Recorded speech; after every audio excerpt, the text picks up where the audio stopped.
The smell of burnt coffee and motor oil had become my cologne over the years, seeping into every fiber of my being at Eddie's auto detail and security. At 3 in the morning, when sleep refused to come, I'd find myself here in my shop, tinkering with alarm systems or buffing out scratches that didn't really need my attention. Tonight was no different, except for the gnawing feeling in my gut that had been growing stronger each day. Sienna's third girls' night this week. That's what she'd called it when she kissed my cheek with those perfectly glossed lips and grabbed her designer gym bag.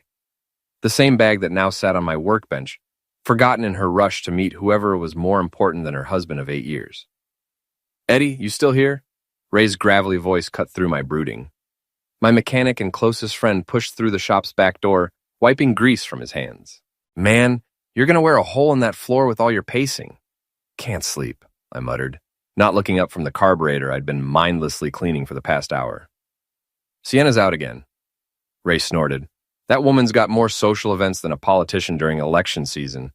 When's the last time she stayed home with you?" The question hit harder than intended. When was the last time? 2 weeks? 3? I'd stopped counting the empty dinners and cold beds. "She's just busy with work stuff." "Work stuff that requires designer dresses and enough perfume to choke a horse?" Ray grabbed a beer from the mini-fridge, popping it open with a satisfying hiss.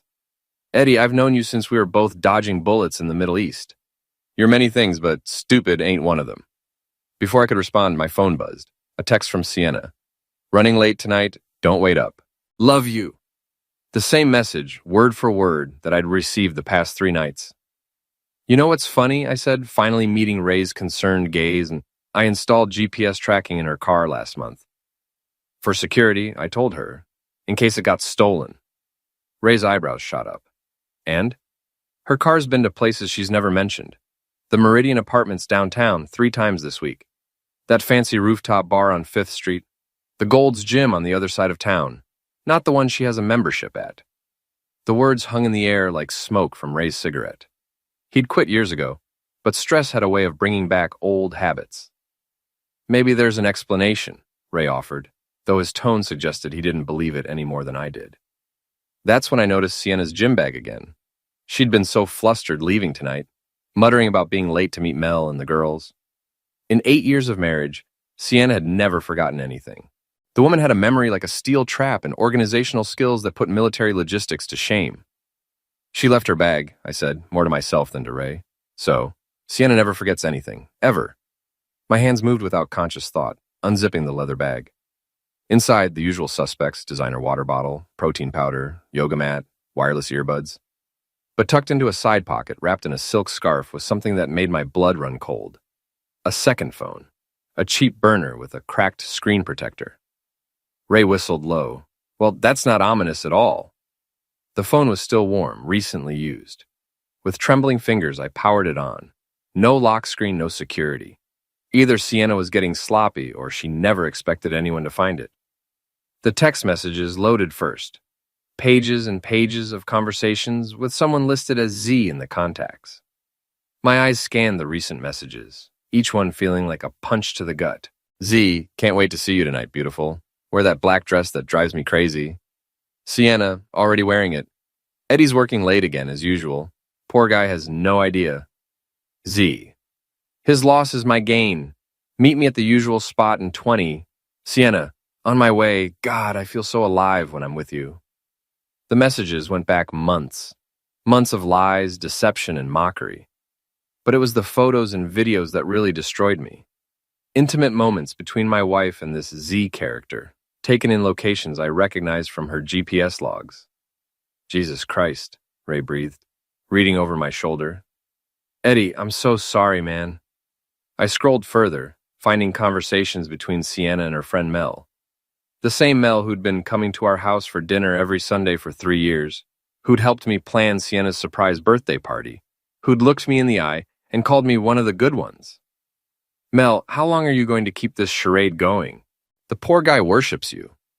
"Sienna, until I figure out my next move. Eddie's stable, reliable, boring. Zane makes me feel like a woman again. But Eddie's got the house, the business, the savings account." "Mel, you're playing with fire, girl. What if he finds out?" "Sienna, he won't. Eddie sees what he wants to see. I could probably bring Zane home for dinner and Eddie would offer him a beer and ask about his workout routine." The phone slipped from my numb fingers, clattering onto the concrete floor. 8 years. 8 years of marriage, of building a life together, of believing in something that was apparently just an elaborate performance. "What are you going to do?" Ray asked quietly. I stared at the phone, my mind racing through possibilities. Confront her directly? Hire a divorce lawyer? Pack her bags and leave them on the front porch? All options that a reasonable, mature adult might consider. But as I sat there in my grimy shop, surrounded by the tools of my trade and the smell of honest work, I realized I wasn't feeling particularly reasonable or mature. I was feeling something much darker, much more primal. "You remember what you taught me about psychological warfare back in the service?" I asked Ray, my voice steady for the first time all night. Ray's eyes narrowed. "Eddie, whatever you're thinking, the best revenge isn't quick and violent. It's slow, methodical, and public. It's making sure everyone sees exactly who they really are." I picked up the burner phone, scrolling through more messages. Zane Carter, personal trainer at Elite Fitness downtown. 26 years old, according to his Instagram profile that Sienna had screenshot and sent to Mel with heart eye emojis. The kind of guy who took shirtless mirror selfies and called himself an entrepreneur while living in a studio apartment. "She thinks I'm blind," I murmured, screenshotting conversations and forwarding them to my own phone. "She thinks I'm some pathetic, oblivious husband who's too stupid to notice his wife is screwing a wannabe influencer. Maybe you should just—" "No." I stood up, pocketing the burner phone. "She wants to play games? She wants to laugh about how clueless I am? Fine. But she's about to learn that the quiet, boring husband she's been taking for granted isn't quite as stupid as she thinks." Ray stubbed out his cigarette, studying my face with the intensity of someone who'd seen me in combat situations. "What's the plan?" I smiled for the first time in weeks, though I suspected it wasn't a particularly pleasant expression. "I'm going to give her exactly what she deserves. Publicly, thoroughly, and with enough witnesses to make sure she never lives it down." The clock on the wall read 3:47 a.m. Somewhere across town, my wife was probably tangled up with her muscle-bound boy toy, laughing about her pathetic husband who worked too much and trusted too easily. She had no idea that her boring, predictable husband was about to become the most interesting thing that ever happened to her. The next morning arrived with the false normalcy that only comes after your entire world has shifted overnight. I'd managed maybe 2 hours of sleep before my alarm went off, but adrenaline and pure spite were proving to be excellent substitutes for rest. Sienna was already in the kitchen when I stumbled downstairs, perfectly put together as always. Designer yoga pants that probably cost more than most people's rent, a fitted top that showed off the results of her extensive gym routine, and that radiant smile that had once made my heart skip beats. Now it just made me nauseous. "Morning, honey," she chirped, not looking up from her phone as she sipped her organic green smoothie. "You were up late again. I barely heard you come to bed." The lie rolled off her tongue so effortlessly. I'd never come to bed at all, having spent the night on the couch in my home office, planning my next moves with the methodical precision of a military operation. "Yeah, had some paperwork to catch up on," I replied, pouring myself coffee from the pot she'd made. At least she still maintained the pretense of being a considerate wife. "How was girls' night?" "Oh, you know how it is with Mel and the crew.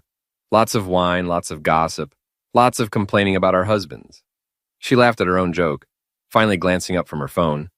"We went to that new place downtown, then ended up at Jules's apartment watching some terrible reality show." Another lie. According to the GPS logs I'd pulled from her car's system that morning, she'd spent exactly 47 minutes at the Meridian Apartments before heading to the Skyline rooftop bar. No stops at Jules's place, no girls' night, just my wife and her boyfriend playing house while I worked late to pay for her lifestyle. "Sounds fun," I said, forcing a smile. "I'm glad you're getting out and enjoying yourself." Sienna's expression softened, and for just a moment, I saw a flicker of something that might have been guilt. Or maybe it was just my imagination projecting emotions onto a woman who'd clearly become a stranger. "You should come out with us sometime," she said, reaching across the counter to squeeze my hand. "I know Mel's always asking about you, and Jules thinks you're hilarious." The casual mention of Mel sent a fresh wave of anger through my system. I'd read enough of their text conversations to know exactly what Mel thought of me. Poor Eddie. So sweet and clueless. Sienna's got him wrapped around her little finger. "Maybe," I replied, gently pulling my hand away. "Speaking of which, you left your gym bag at the shop yesterday. It's in my truck if you need it." I watched her face carefully, looking for any sign of panic or concern, but Sienna was better at this game than I'd given her credit for. She just nodded absently, already turning her attention back to her phone. Thanks, babe. I've got my backup bag in the car, so no rush. Of course she did. Sienna always had a backup plan, a contingency for every situation, except she'd never planned for her husband to start paying attention. After she left for work, I spent an hour going through our shared computer, our bank statements, our phone records. The picture that emerged was both infuriating and pathetic. Charges at expensive restaurants I'd never been to, always for two people. Hotel rooms booked during her business trips that never appeared on her work calendar. Cash withdrawals from our joint account, always in round numbers, always on days when she'd mentioned meeting friends. But the real goldmine was her cloud storage account, which she'd apparently forgotten was linked to our home computer. Photos, videos, and documents that painted a clear picture of a woman living a double life with impressive dedication. There were pictures of Zane Carter that she'd taken herself. The guy working out, flexing in mirrors, posing by his white Jeep Wrangler with custom rims and a lift kit that screamed midlife crisis at 26. There were screenshots of their conversations, saved like love letters from a teenager's first crush. And there were videos that I deleted immediately, not because they hurt, though they did, but because some things couldn't be unseen. My phone rang, interrupting my digital archaeology expedition. Ray's name flashed on the screen. Please tell me you didn't do anything stupid last night, he said without preamble. Define stupid. Eddie, I'm serious. I've seen that look before. Back when we were deployed. You're in full tactical mode. And that never ended well for whoever was on the receiving end. I leaned back in my desk chair, staring at the evidence of my wife's betrayal spread across multiple browser windows. I'm not going to hurt anyone, Ray, at least not physically. That's not as reassuring as you think it is. I need your help with something, I continued, ignoring his concern. You still got contacts in the tech world? People who know about surveillance equipment, digital forensics, that kind of thing? Ray was quiet for a long moment. What exactly are you planning? Nothing illegal, nothing violent. I just want to make sure I have all the facts before I make any decisions about my marriage. Eddie, she's been cheating on me for months, Ray, maybe longer, with some Instagram fitness model who probably has more followers than brain cells. And her friends have been helping her, covering for her, laughing about what a pathetic fool I am. The words came out harder than I'd intended, carrying all the hurt and rage I'd been bottling up since finding that burner phone. All right, Ray said finally. I know a guy. Used to do corporate security before he went freelance. He can set you up with whatever you need, no questions asked. But Eddie, promise me you'll think this through. Whatever you're planning, once you start down this road, there's no going back. There's already no going back, I replied. She made sure of that the moment she decided to make me the punchline of her secret life.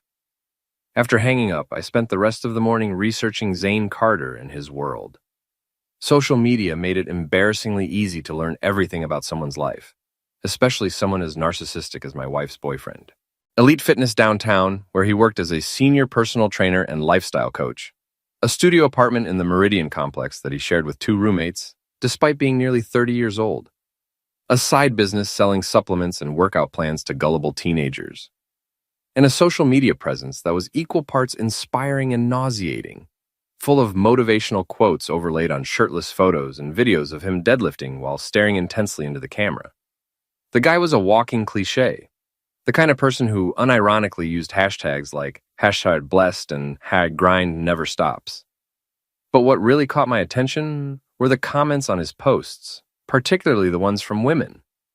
Dozens of them, all variations of the same theme. You're so hot. Wish I could work out with you. My husband could never look like that. And there, mixed in with the desperate housewives and gym groupies, were comments from my wife. Not under her real name, of course. She used the handle @SiennaFitness, as if she were some kind of influencer herself. Heart eye emojis, fire symbols, and comments like, looking good, trainer, and can't wait for our next session. The whole thing was so juvenile, so pathetically obvious, that I almost felt embarrassed for her. Almost. My phone buzzed with a text from Sienna. Working late tonight, probably won't be home until after 10. Order yourself some dinner, love you. I checked the time, 2:17 p.m. She was already setting up tonight's alibi, probably coordinating with Zane to make sure their stories aligned. The efficiency of it was almost admirable. in a sociopathic kind of way. But two could play the planning game. And unlike my wife, I'd learned my strategic thinking from people whose lives depended on getting it right the first time. I opened a new browser window and started researching Elite Fitness, its hours of operation, its layout, its staff schedule. Then I pulled up the GPS tracking data from Sienna's car and began mapping out her routine, her patterns, her habits. If she wanted to treat our marriage like a military campaign, complete with deception, misdirection, and intelligence gathering, then I'd show her what a real campaign looked like.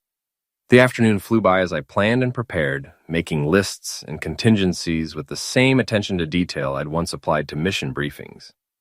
By the time evening rolled around, I had a comprehensive understanding of my target's operations, their weaknesses, and their vulnerabilities. Sienna thought she was playing chess while I played checkers. She was about to discover that I'd been playing a completely different game altogether. Thursday evening, 7:30 p.m. According to Sienna's carefully constructed alibi, she was having dinner with Jules to discuss some work project. According to her car's GPS, she was parked outside Elite Fitness, probably getting her training session with Zane, before they moved on to whatever upscale restaurant he'd convinced her to pay for. I sat in my truck across the street from the gym, wearing a baseball cap and sunglasses like some discount private investigator. The whole situation would have been laughable if it weren't so pathetic. A grown man spying on his own wife because she'd turned their marriage into an elaborate lie. Ray had come through with the surveillance equipment, no questions asked. A listening device smaller than a quarter, magnetic GPS trackers, and a device that could clone phone signals within a 30-foot radius. All legal to own, according to my new tech-savvy friend, though their applications existed in various shades of gray. "You sure about this?" Ray had asked when he'd dropped off the gear that afternoon. "Once you start collecting evidence, you can't pretend you don't know what you know." "I already know what I know," I'd replied. "Now I just need proof that'll hold up in court." But sitting there, watching the entrance to Elite Fitness, I realized this wasn't really about divorce proceedings or legal evidence. This was about something much more primitive. The need to see the truth with my own eyes, to understand exactly how thoroughly I'd been betrayed. At 7:47 p.m., Sienna emerged from the gym's front entrance. She'd changed out of her work clothes into a black dress that I recognized from our anniversary dinner last year. The same dress she'd worn when she'd told me I was the most important thing in her life, that she couldn't imagine being with anyone else. She wasn't alone. Zane Carter looked exactly like his social media photos, which was somehow both impressive and deeply irritating. Tall, muscled, with the kind of artificially white smile that suggested either excellent genetics or expensive dental work. He had his hand on the small of Sienna's back as they walked toward his white Jeep, the casual intimacy of the gesture making my stomach clench. But what really got to me was the way Sienna looked at him. Bright, animated, laughing at something he'd said with genuine delight. It was an expression I hadn't seen on her face in months, maybe years. When had she stopped looking at me like that? When had I become the obligation instead of the joy? They drove off toward downtown, and I followed at a distance, feeling like a character in some noir film where everyone's motivations were suspect and nothing was quite what it seemed. The GPS tracker I'd placed on Sienna's car that morning made the tale unnecessary, but I needed to see this for myself. They ended up at Chez Laurent, the French restaurant where Sienna and I had had our first anniversary dinner, the same place where she'd ordered the duck confit and told me about her dreams of traveling through Europe, of seeing the world together once we'd saved enough money. I parked across the street and watched them through the restaurant's floor-to-ceiling windows. They sat at a corner table, intimate and secluded, sharing appetizers and laughing like teenagers on a first date. Zane reached across the table to touch her hand and she didn't pull away. Instead, she turned her palm up to intertwine their fingers, a gesture so natural it was clear they'd done it 100 times before. My phone buzzed. A text from Sienna. "Dinner's running long. Jules is having a crisis about her presentation tomorrow. Don't wait up if you're tired." The casual cruelty of it was breathtaking. She was sitting 50 yards away from me, holding hands with another man, and texting me lies without a trace of guilt or hesitation. I activated the listening device Ray had given me, a high-tech piece of equipment that could pick up conversations through windows if you knew how to position it correctly. The audio was fuzzy at first, but after a few adjustments, their voices came through clearly. "Can't keep doing this forever," Zane was saying, his voice carrying the kind of artificial confidence that came from too much time spent in front of mirrors. "I mean, I care about you, Sienna, but this sneaking around is getting old. I know, baby, Sienna replied.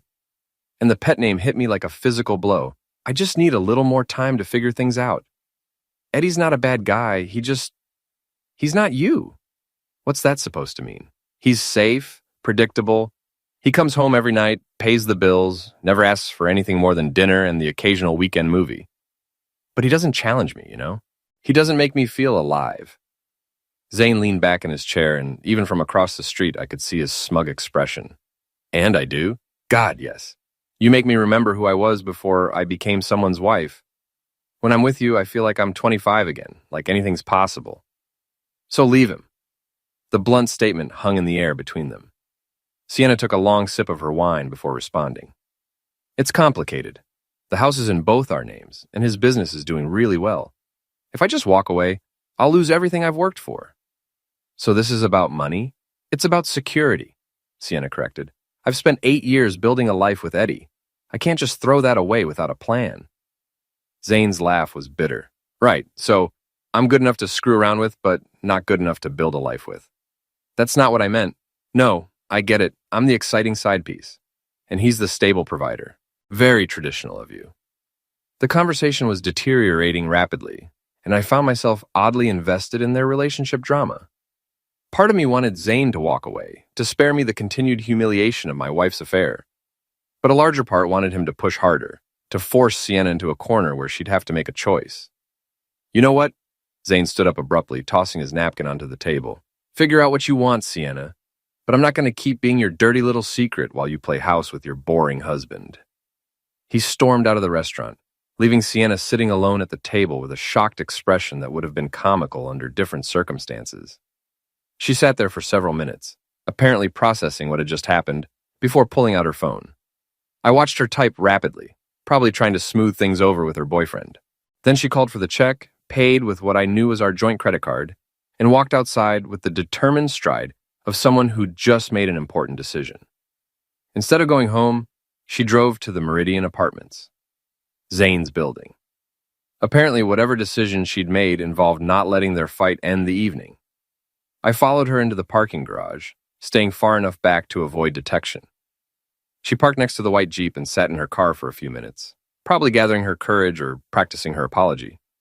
Then she got out and walked toward the elevator, her heels clicking against the concrete with purposeful determination. This was it.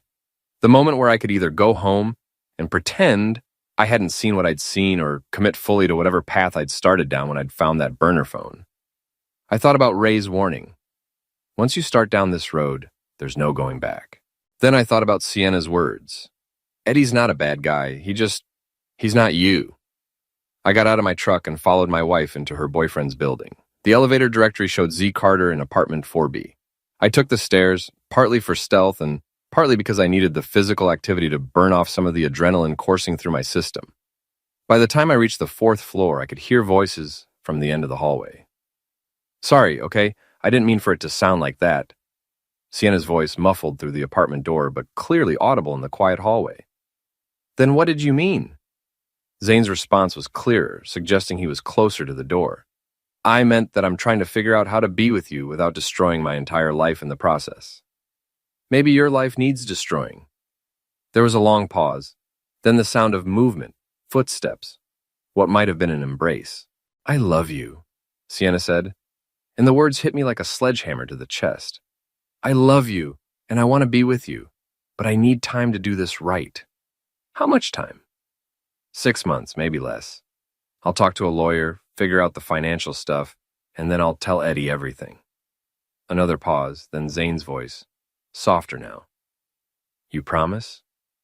I promise. I'd heard enough, more than enough. I walked back down the hallway on unsteady legs, my mind reeling with the implications of what I'd just learned. Sienna wasn't just having an affair, she was planning to leave me, and she was going to string me along for another 6 months, while she positioned herself to take half of everything I'd worked for. The ride home passed in a blur of rage and disbelief. By the time I pulled into our driveway, I'd made several important decisions. First, Sienna was never going to get the chance to execute her carefully planned exit strategy. Second, if she wanted to play games with people's lives, she was going to learn what it felt like to be on the losing side. And third, Zane Carter was about to discover that some husbands weren't quite as boring and predictable as they appeared. I spent the rest of the evening in my home office, researching divorce law, asset protection, and the various ways a person could make life very uncomfortable for someone who would decide to treat them as expendable. Sienna came home at 11:30 p.m., full of apologies about Jules and her work crisis, bubbling with fake concern about whether I'd eaten dinner and how my day had gone. I smiled and nodded and played the role of the oblivious husband, all while planning the systematic destruction of the life she thought she was so cleverly manipulating. She had 6 months, she told her boyfriend. I was going to give her 6 days. Friday morning brought the kind of crisp autumn weather that usually made me appreciate living in our small East Coast town. Today, it just felt like the perfect backdrop for what was about to become a very public unraveling. Sienna had left early for work, claiming she had a breakfast meeting with potential clients. According to the GPS tracker on her car, she'd actually driven straight to Elite Fitness for what I assumed was a reconciliation session with Zane. The predictability of it would have been boring if it weren't so useful for my purposes. Ray arrived at my shop at 8 a.m. sharp, carrying coffee and the kind of grim expression that suggested he knew he was about to become an accessory to something morally questionable. "You look like heck," he observed, handing me a cup of coffee that smelled like salvation. "Didn't sleep much," I admitted. "Spent most of the night planning." "Planning what exactly?" I pulled up the surveillance photos on my laptop. Sienna and Zane at the restaurant, walking into his apartment building, the timestamp showing exactly how long she'd stayed. Then I showed him the bank records, the credit card charges, the pattern of lies that painted a clear picture of systematic deception. "Jesus," Ray whistled. "She's been busy. For months, maybe longer." I took a sip of coffee, feeling the caffeine hit my system like a pills. But here's the thing. She's gotten sloppy, overconfident. She thinks I'm so pathetic and oblivious that she doesn't need to be careful anymore. And you're going to prove her wrong. I'm going to prove her very, very wrong. Ray studied my face with the intensity of someone who'd served in combat zones with me. "What's the first move?" I smiled, and Ray actually took a step back. "Today's Friday. Tonight, Sienna's supposed to be at her book club, the one that meets at Barnes & Noble every other week to discuss whatever Oprah's recommending these days." "Let me guess. There is no book club." "Oh, there's a book club. Mel actually does organize it, and Sienna did attend for the first few months. But according to her GPS logs, she hasn't been to a book club meeting in over 2 months. Instead, she's been using those Friday nights for extended dates with Zane." Ray was starting to grin. "And you're going to crash the party. Better than that. I'm going to make sure everyone at the actual book club knows exactly where Sienna really spends her Friday evenings." The plan was elegant in its simplicity. Mel's book club was a social institution in our town, attended by wives, girlfriends, and single women who treated it as much as a gossip session as a literary discussion. These were the same women who knew everyone's business, who formed the backbone of our community's social network, and who had the collective power to destroy someone's reputation with surgical precision. At 6 p.m., I walked into Barnes & Noble, carrying a manila envelope and wearing my most concerned husband expression. The book club was easy to spot. 12 women clustered around a table in the cafe area, discussing what appeared to be a romance novel with an embarrassingly shirtless man on the cover. Mel saw me first, her face lighting up with surprise and what might have been guilt. "Eddie, what are you doing here? Is everything okay?" The entire table turned to look at me, and I could see the wheels turning in their collective minds. Why was Sienna's husband here, when Sienna clearly wasn't? "I'm looking for Sienna," I said, loud enough for the entire group to hear. "She left her work laptop at home, and she's got that big presentation on Monday. I figured I'd drop it off since I know how important book club is to her." The silence that followed was deafening. Several women exchanged glances, and I could see Mel's face going through a complicated series of expressions as she tried to figure out how to handle the situation. Mel said finally, "Sienna's not here tonight, Eddie. She said she had to work late on that presentation you mentioned." "Really?" I let confusion and concern creep into my voice. "That's weird. She specifically told me she was coming to book club. Said you guys were discussing that new thriller everyone's been talking about." Jules, Sienna's work friend and apparent co-conspirator, jumped in to help. "Maybe she got held up at the office? You know how these client presentations can be." "Maybe," I agreed. "It's just strange. I tried calling her, but it went straight to voicemail, and when I called her office, they said she left at 4:30. The tension around the table was thick enough to cut with a knife. These women might not have known the specific details of Sienna's affair, but they clearly knew something was wrong with the story they were being asked to support. "I'm sure there's an explanation," Mel said weakly. "I'm sure there is too," I replied, pulling out my phone. "You know what? Let me try calling her one more time, just to make sure she's okay." I dialed Sienna's number and put the phone on speaker. It rang twice before she answered, and I could hear music and conversation in the background. Clearly not the quiet environment of an office building after hours. "Hey, honey." Sienna's voice came through clearly, slightly breathless and obviously distracted. "What's up?" "Hi, babe. I just wanted to drop off your laptop since you forgot it. I'm at Barnes & Noble, but Mel says you're not here." The pause that followed was long enough for everyone at the table to understand exactly what was happening. Oh crap," Sienna said, apparently forgetting the phone was still connected. Yeah, I had to skip book club tonight. Work emergency, you know how it is." In the background, a male voice, clearly Zane, called out, "Babe, you coming back? The movie's about to start." Another pause, this one even longer and more damning. "Eddie, I can explain." I hung up the phone and looked around the table at 12 women who now knew, without a doubt, that Sienna Rollins was lying to her husband about her Friday night activities. "Well," I said with a sad smile, "I guess that explains where she really is." The explosion of whispered conversation started before I'd even left the building. By the time I reached my truck, I could see several women already pulling out their phones, probably texting friends and family members with the juiciest piece of gossip they'd encountered in months. My phone started ringing before I'd even started the engine. Sienna's name flashed on the screen, but I let it go to voicemail. Then it rang again and again. Finally, I answered. "Eddie, I can explain everything," she said immediately, her voice high with panic. "It's not what you think." "What do I think, Sienna?" I don't know, but whatever you're thinking, you're wrong. Zane is just a friend. We were just watching a movie." "Yes, exactly. Just as friends.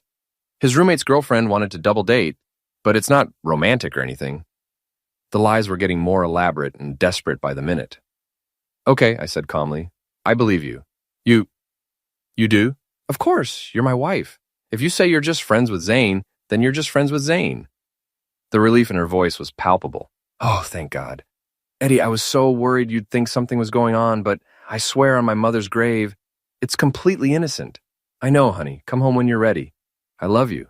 I love you too." I hung up the phone and smiled. Sienna thought she'd successfully talked her way out of trouble, which meant she'd continue her evening with Zane, probably celebrating how easily she'd manipulated her stupid, trusting husband. She had no idea that 12 of the biggest gossips in town now had concrete evidence of her deception, or that by tomorrow morning, half the community would know that Sienna Rollins was cheating on her husband with some muscle-bound trainer from the gym. More importantly, she had no idea that her boring, predictable husband had just fired the opening move in a war she didn't even know she was fighting. My phone buzzed with a text from Ray. "How'd it go?" I typed back, "Phase 1 complete. Tomorrow we move to Phase 2. "What's Phase 2? I looked at the manila envelope sitting on my passenger seat, filled with printed screenshots of Sienna's secret social media conversations, her GPS logs, and photos of her and Zane together. Evidence that would soon find its way to some very interested parties. "Phase 2 is when things get really interesting," I replied. Then I drove home to wait for my wife to return from her innocent movie night with her friend Zane, already planning the next step in what was going to be the most educational experience of her life. Saturday morning arrived with the kind of artificial normalcy that felt like the calm before a hurricane. Sienna had come home around midnight, full of nervous energy and overly detailed explanations about the innocent movie she'd watched with her friend Zane and his roommate's girlfriend, who apparently didn't exist. I'd played the role of the understanding husband perfectly, nodding at appropriate moments and asking just enough questions to make her elaborate on her lies. By the time she'd finished her performance, she'd constructed such a complex web of fiction that she'd probably need a flowchart to keep track of it all. "I'm so glad you understand," she'd said, curling up against me in bed with what seemed like genuine relief. "I was worried you'd be upset about me having male friends." "Why would I be upset about that?" I'd replied, stroking her hair with the same hand that had been holding surveillance photos of her and her friend a few hours earlier. "I trust you completely." The irony was so thick I could have choked on it. Now, watching her get ready for her Saturday morning yoga class, Another recent addition to her schedule that I was certain had nothing to do with downward-facing dogs. I marveled at her ability to compartmentalize. She was humming while she packed her gym bag, apparently having convinced herself that last night's close call was just a minor hiccup in her carefully orchestrated double life. "I'll probably grab lunch with the girls after class," she said, not meeting my eyes in the mirror, as she applied lipstick with surgical precision. Jules mentioned wanting to try that new sushi place downtown. According to her GPS logs, Saturday afternoons were usually spent at Zane's apartment, probably making up for the interrupted evening. The sushi restaurant was just another prop in her elaborate theater production. "Sounds great," I said, kissing her cheek. "I've got some work to catch up on at the shop anyway." After she left, I spent an hour going through the responses to last night's public revelation. My phone had been buzzing intermittently since dawn with text messages from friends, neighbors, and acquaintances who'd heard about the book club incident through the town's incredibly efficient gossip network. "Heard about last night, man. You okay?" From Mike, who ran the hardware store. "If you need anything, we're here for you." From Sarah, our next-door neighbor. "That witch. I always thought she was too good for her own good." From Mrs. Donnelly, our 70-year-old neighbor who'd apparently never liked Sienna anyway. The last message was from Mel, and it was a masterpiece of guilty conscience. "Eddie, I'm so sorry about last night. I had no idea Sienna was... I don't want to get involved, but if you need someone to talk to..." Perfect. Mel was feeling guilty, which meant she was ready to be helpful. I called her back immediately. "Oh, Eddie," she said, answering on the first ring. "I've been feeling terrible about last night. I should have said something sooner, but I didn't know how to..." "It's okay, Mel. I'm not angry with you." "You're not?" "Of course not. You were trying to be a good friend to Sienna. I understand that." The relief in her voice was audible. "I just feel so caught in the middle, you know? I care about both of you, and this whole situation is just awful." "Can I ask you something?" I said, letting vulnerability creep into my voice. "How long have you known?" A long pause. "Known what exactly?" "About Sienna and Zane." Another pause. Longer this time. "Eddie, please, Mel. I'm not going to get mad, and I'm not going to blame you. I just need to understand what's been happening." "A few months," she admitted finally. "She swore it was just a friendship at first. Then she said it was just a physical thing, nothing serious. She kept saying she was going to end it, that it didn't mean anything. But it did mean something. I think she's in love with him, Eddie. And I think she's been trying to figure out how to leave you without looking like the bad guy." The confirmation of what I'd already suspected still hit like a punch to the gut. "Did she ask you to cover for her?" "Sometimes. The book club thing, a few work events that she wasn't actually attending. I kept telling her she was going to get caught, but she said you trusted her completely and would never question her." "She was right about that," I said bitterly. "Until now." "What are you going to do?" It was the question everyone was asking, and I had a very specific answer in mind. "I'm going to make sure everyone knows exactly who they're really dealing with," I said. "Sienna spent months making me look like a fool. Now it's her turn." After hanging up with Mel, I drove to Elite Fitness. Not to confront anyone or cause a scene, but to gather intelligence and plant a few seeds that would grow into something much more devastating than a simple confrontation. The gym was busy with the Saturday morning crowd. Serious fitness enthusiasts mixed with weekend warriors trying to undo a week's worth of poor dietary choices. I signed up for a day pass and spent an hour working out, listening to conversations and observing the social dynamics. Zane was easy to spot, holding court near the free weights with a group of admirers who hung on his every word about proper form and supplement choices. He was exactly as obnoxious in person as I'd expected, loud, self-absorbed, and completely convinced of his own importance. But what interested me more were the other trainers, particularly a woman named Jessica, who seemed to be watching Zane with barely concealed irritation. During a break between sets, I struck up a conversation with her. "That guy's pretty popular," I observed, nodding toward Zane. Jessica rolled her eyes. "Zane thinks he's God's gift to fitness. Half his clients are middle-aged women who are paying him to flirt with them more than to actually train them. Sounds like good business." "It's unprofessional," she said firmly. "Some of us actually take this job seriously, but guys like him give the whole industry a bad reputation." "How so?" "He's sleeping with at least 3 of his clients that I know of. Married women, mostly. Management doesn't care because he brings in money, but it's going to blow up eventually. I raised an eyebrow. 3 clients? At least. There's this blonde who comes in Friday mornings, always wearing designer workout clothes and too much makeup for the gym. Then there's the redhead who books private sessions every Tuesday evening. And there's another one, brunette, always showing up right when his shift ends. The brunette was obviously Sienna, but the existence of other women added an interesting wrinkle to the situation. Sounds like a soap opera, I said. More like a disaster waiting to happen. These women think they're special, but Zane's just collecting trophies. Eventually, they're all going to figure out they're not the only one, and when that happens... She didn't need to finish the sentence. I could imagine the explosion that would result when Zane's harem discovered each other's existence. Thanks for the warning, I said. I'll make sure to steer clear of the drama. Smart man. I finished my workout and left the gym with a much clearer understanding of the situation. Sienna wasn't just cheating on me. She was one of multiple women being manipulated by a serial philanderer who saw married women as easy targets for his ego and his wallet. The revelation should have made me feel better, but instead it just made me angrier. My wife had blown up our marriage for a guy who was running the same game on half a dozen other women. That afternoon, while Sienna was supposedly having sushi with Jules, I paid a visit to Detective Arlo, my old army buddy, who now worked for the local police department. Eddie, he said, greeting me with a firm handshake and a concerned expression. Heard through the grapevine that you're having some domestic troubles. News travels fast in this town, especially when it involves public scenes at book clubs, he said with a wry smile. You want to talk about it?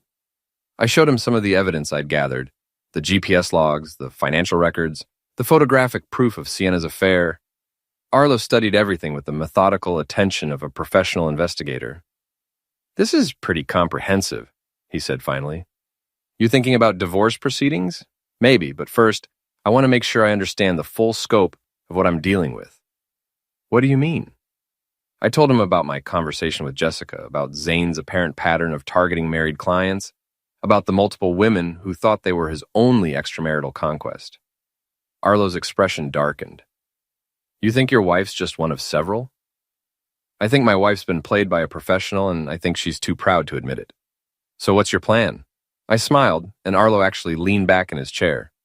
I'm going to make sure all of Zane's clients meet each other, I said, and I'm going to make sure it happens in the most public, humiliating way possible. Eddie, you need to be careful. Whatever you're planning, make sure it stays legal. Oh, it'll be completely legal, I assured him, but it definitely won't be pretty. As I drove home, I felt the pieces of my plan clicking into place with satisfying precision. Sienna thought she was in control of the situation, managing her double life with careful planning and strategic deception. She was about to learn that her boring, predictable husband had been planning something much more elaborate and much more devastating than she could have ever imagined. The war was just getting started. Sunday morning brought the kind of crisp, clear weather that made everything seem possible. Sienna was still asleep when I got up, exhausted from what she'd claimed was a late night helping Jules with her presentation, but had actually been another extended session with Zane at his apartment. I'd spent most of Saturday night finalizing the details of what Ray had started calling Operation Humiliation, though I preferred to think of it as Operation Education. By the time Sienna woke up, I'd already been working for 3 hours, making phone calls and sending carefully crafted messages to a very specific group of people. Morning, honey, Sienna said, padding into the kitchen in her silk pajamas and looking genuinely beautiful despite everything. It was moments like this that reminded me why I'd fallen in love with her in the first place, which somehow made the betrayal even more painful. Morning, I replied, handing her a cup of coffee prepared exactly the way she liked it. Sleep well? Like a baby. Jules and I were up until almost 2 working on her presentation, but I think we finally got it sorted out. Another lie delivered with the casual confidence of someone who'd had months of practice. According to the GPS tracker, she'd been at Zane's apartment until 1:47 a.m., which meant she'd probably rushed home and slipped into bed while I was pretending to sleep. That's great, I said. I'm sure she appreciates having such a dedicated friend. Sienna smiled and kissed my cheek, apparently missing the irony in my statement. What are your plans for today? Actually, I was thinking we should do something together. It feels like we haven't spent quality time in weeks. Her face went through a series of micro-expressions: surprise, guilt, calculation, and finally resignation. That sounds wonderful, but I already made plans with the girls. We're doing that new escape room downtown, then probably grabbing dinner somewhere. Of course she was. Sunday afternoons had become another regular slot in her schedule with Zane, usually involving extended dates that she covered with increasingly elaborate group activities that never seemed to include any actual groups. Rain check then? I asked, letting just a hint of disappointment creep into my voice. Definitely. Maybe next weekend? Sure thing. After she left, I spent an hour double-checking my preparations. The anonymous messages had been sent to Jessica and two other elite fitness trainers, along with several gym members who'd expressed frustration with Zane's unprofessional behavior. The messages were simple and factual. Zane Carter was conducting inappropriate relationships with multiple married clients, and anyone who wanted to see proof should be at the Skyline rooftop bar at 6 p.m. I'd also sent more detailed information to the three women Jessica had identified as Zane's current targets: the blonde, the redhead, and my wife, though I'd been more subtle with Sienna's invitation, using her friend Jules' name and suggesting a girls' night out to celebrate finishing the big presentation. The beauty of the plan was its simplicity. Everyone would show up expecting different things, but they'd all get the same education about exactly who they were dealing with.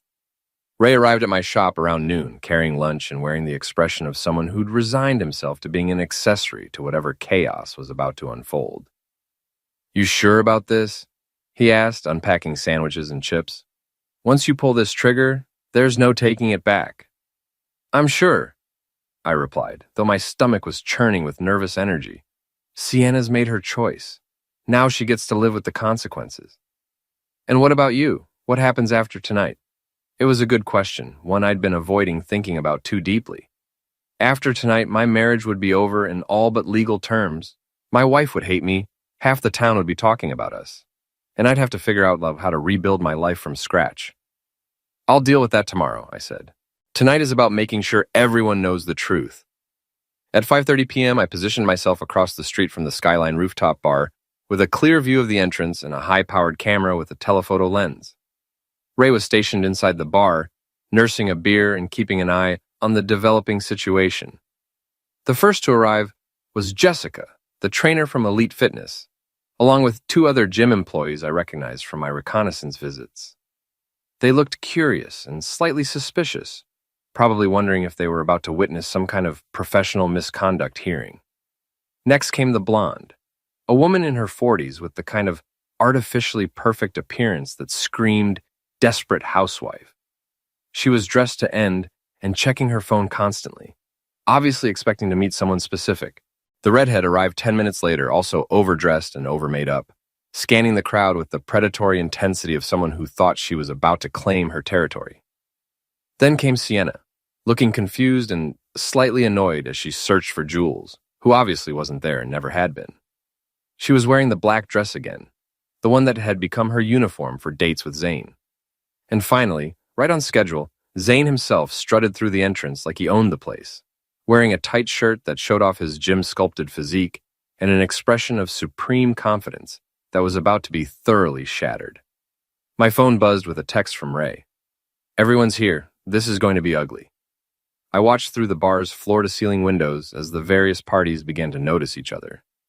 Zane spotted the blonde first and walked over with his trademark cocky smile, probably assuming she'd arranged some kind of surprise for him. The blonde's face lit up when she saw him, but her expression quickly changed to confusion when she noticed the redhead approaching from the other direction with the same possessive energy. Sienna, meanwhile, had given up looking for Jules and was heading toward the exit when she spotted Zane across the room. Her face went through a series of emotions: surprise, pleasure, and then growing alarm as she realized he was with other women. The trainers from Elite Fitness were watching the whole scene unfold, with the fascinated horror of people witnessing a car accident in slow motion. That's when I decided it was time to make my entrance. I walked into the bar carrying a manila envelope and wearing the expression of a man who'd finally run out of patience with other people's games. The hostess tried to seat me, but I walked straight to the center of the developing drama. "Evening, everyone," I said loudly enough to get the attention of not just my targets, but half the bar. "I think we all need to have a conversation." Sienna's face went white. "Eddie? What are you doing here?" "I'm here to make sure everyone has all the facts." I replied, opening the manila envelope and pulling out printed photographs. Zane, I'd like you to meet some of your biggest fans. I handed a photo to the blonde, a surveillance shot of Zane and the redhead entering his apartment building together. Then I handed a photo to the redhead, Zane and the blonde in a passionate embrace outside the gym. And finally, I handed a photo to Sienna, her and Zane at the French restaurant, holding hands across the table like lovesick teenagers. Ladies, I said, addressing the three women who were staring at the photographs with growing horror, I'd like you to meet your boyfriend's other girlfriends. The explosion was immediate and spectacular. The blonde started screaming at Zane about lies and promises. The redhead threw her drink in his face and called him every name in the book. And Sienna just stood there, frozen, as the full scope of her humiliation became clear. You son of a witch, Zane snarled at me, wiping wine from his face. You have no idea what you've just done. I know exactly what I've done, I replied calmly. I've made sure everyone knows exactly who they're dealing with. Eddie, please, Sienna said, finally finding her voice. Can we talk about this privately? We had 8 years to talk privately, I said. You chose to have your conversations with Zane instead. The scene was drawing attention from everyone in the bar. Phones were coming out to record the drama, and I could see the trainers from Elite Fitness taking notes that would undoubtedly make their way back to gym management. You're going to regret this, Zane said, stepping closer with what I assumed was supposed to be an intimidating posture. The only thing I regret, I replied, not backing down, is not doing this months ago. That's when Zane made the mistake of putting his hands on me, grabbing my shirt and trying to use his size advantage to intimidate me into backing down. What he didn't know was that I'd spent years learning how to handle people who thought physical intimidation was a substitute for intelligence. I didn't hit him. I didn't need to. I simply stepped aside, used his own momentum against him, and watched as he stumbled backward into a table full of drinks, sending glasses crashing to the floor and covering himself in alcohol and ice. The bar erupted in cheers and applause. Phones captured every moment, and Zane lay on the floor in a puddle of spilled drinks, his carefully cultivated image destroyed as thoroughly as his relationships. Ladies and gentlemen, I announced to the crowd, I'd like you to meet Zane Carter, personal trainer and professional liar. He's been running a side business, seducing married women while telling each one she's special. Tonight, they all got to meet each other. The three women were still processing the revelation, but the crowd was eating it up. This was the kind of small-town drama that would be talked about for years. I turned to Sienna, who was crying and trying to disappear into the crowd. Your things will be packed and waiting on the front porch, I said quietly. The locks have already been changed. Eddie, please, let me explain. There's nothing to explain. You made your choice months ago. Now you get to live with it. I walked out of the bar to the sound of continued chaos, Zane trying to salvage his reputation, the three women comparing notes on his deception, and the crowd enjoying the best entertainment they'd seen in years. Ray met me outside, shaking his head with what might have been admiration. Well, he said, that was definitely thorough. It was necessary, I replied, feeling oddly calm despite the magnitude of what had just happened. What now? I looked back at the bar, where the drama was still unfolding, then at my phone, which was already buzzing with messages from people who'd heard about the confrontation. Now I go home and start figuring out what the rest of my life looks like, I said. Any regrets? I thought about Sienna probably crying in her car and trying to figure out how to explain this to her friends and family. I thought about Zane, whose reputation and business were probably destroyed beyond repair. I thought about the three women who'd learned the hard way that they weren't as special as they'd believed.